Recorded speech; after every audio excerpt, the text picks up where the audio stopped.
George Lucas! I take it you're here for the Star Wars convention. You're not. Oh my God, George Lucas!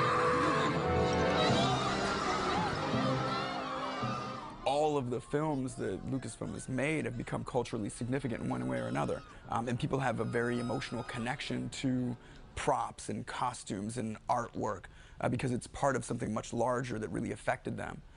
So when I walk around here, everything that I see fills me with memories of, you know, a movie that I watched, an experience that I had. It's pretty incredible to see all of the costumes, and it was like nerd's paradise. All of a sudden I was 12, like, that's so cool.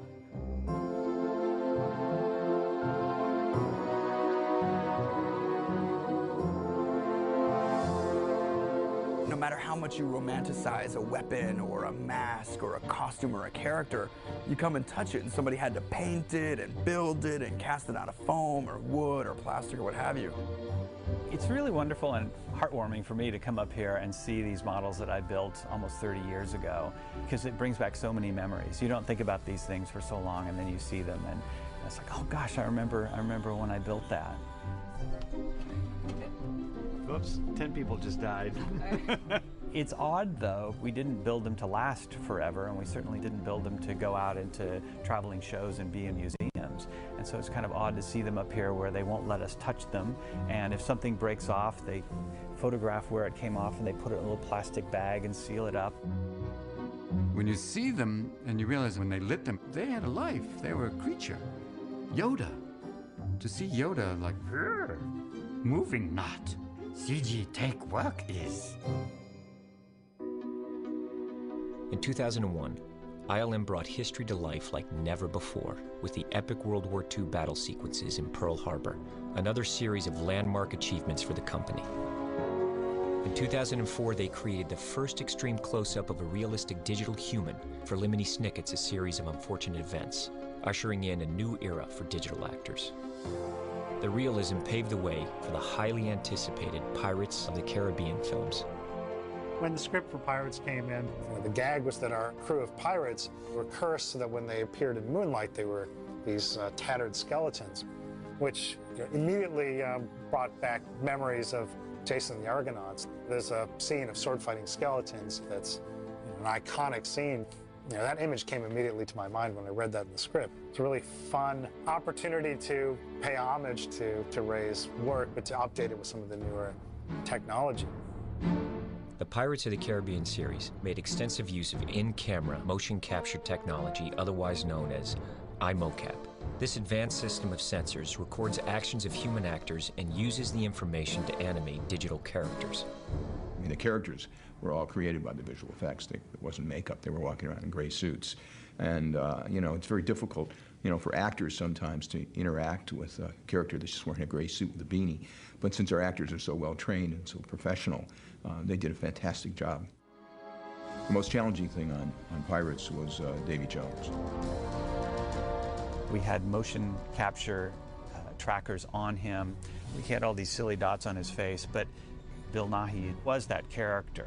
And I think for me, that was the first time I really saw a direct transference of someone's performance onto a CG creature. And it was so complex and so layered. You've got all these tentacles. Trying to get them to operate like they really would is a major challenge, because in the computer, although you've got the shape of the tentacles, if they're going in different directions, they'll just penetrate right through each other. The idea that they would hit and react is just not in the computer. It has to be worked out, and it takes a lot of calculations to make something like that work. It was just so incredibly detailed, and the work that, the model builders and the texture painters and all the guys that contributed to that show in all the different ways of just bringing this immensely complicated crew and ship to life. Technology changes very quickly and gets better and better, so it gives the artists at ILM and their supervisors more fun to play with, more things to play with, more toys, and it pushes the limits, which is exactly what we want to do.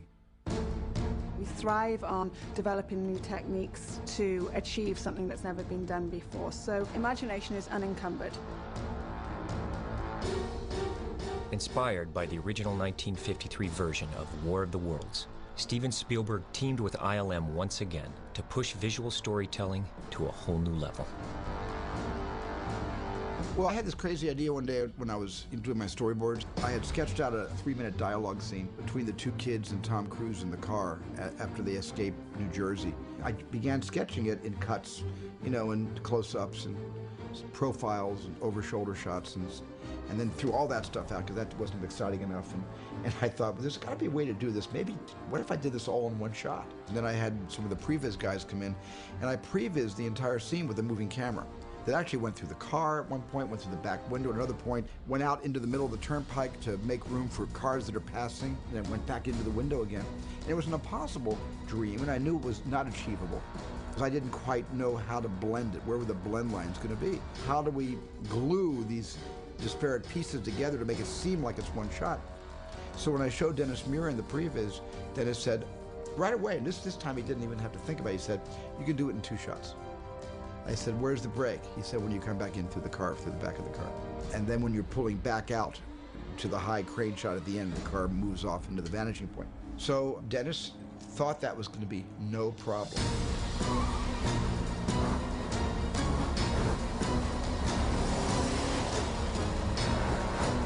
I don't think there's much clue that you're seeing an effect in those things because there's no camera cuts. It's done much more like documentary style. And that's got a really great sense of surprise when that happens. It's much more realistic and immediate.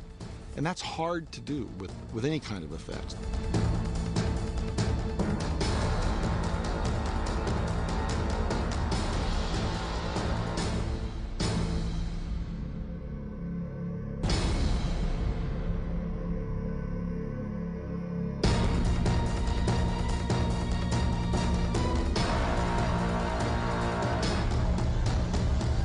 Every little thing as a collection of what we do in the history of all the films that we've done kind of goes into every movie that we're doing right now. Transformers represents a colossal collection of all these different stair steps of ideas on the way. By this point in time in computer graphics, we have learned how to do hard, shiny objects, yes, but have we really conquered how they're lit? Have we really conquered a more realistic style of animation? Or a cooler style, let's say? No. We're constantly reassessing, what can we do better?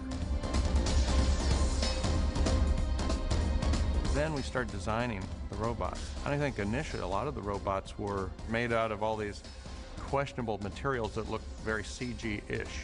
And we actually started building a couple of robots out of like these bony fragments that look like, you know, what is it, alien space stuff. We don't know what it is.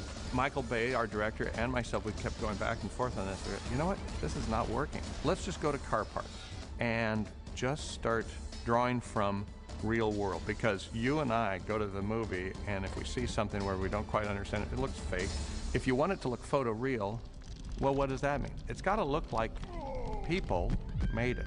And so that's why we gravitated all toward, you know, these designs that were more or less things that we know.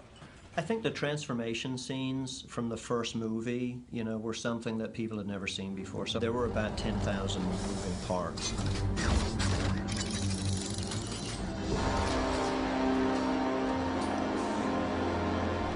All those pieces have to move and articulate with one another.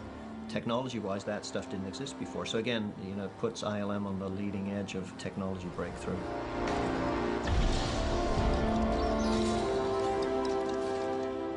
On Iron Man, we drew a lot from what they learned on Transformers. And that made me extremely comfortable with how ambitious to get with Iron Man. Because I've always been a bit of a skeptic about CGI.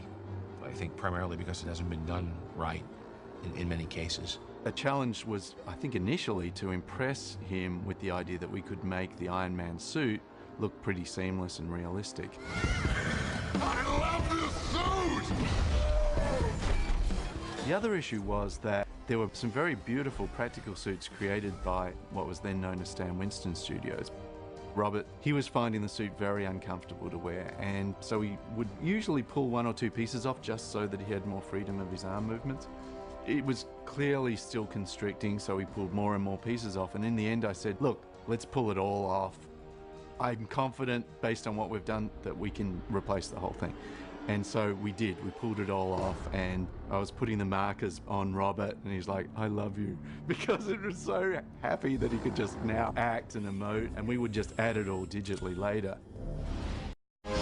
You're George Lucas! I take it you're here for the Star Wars convention. You're not. Oh my God, George Lucas! All of the films that Lucasfilm has made have become culturally significant in one way or another. And people have a very emotional connection to props and costumes and artwork because it's pretty incredible to see all of the costumes, and it was like nerd's paradise. All of a sudden I was 12, like, that's so cool.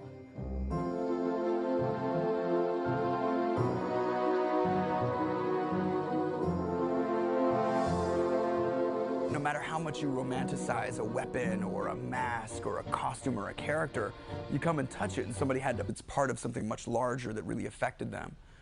So when I walk around here, everything that I see fills me with memories of, a movie that I watched, an experience that I had.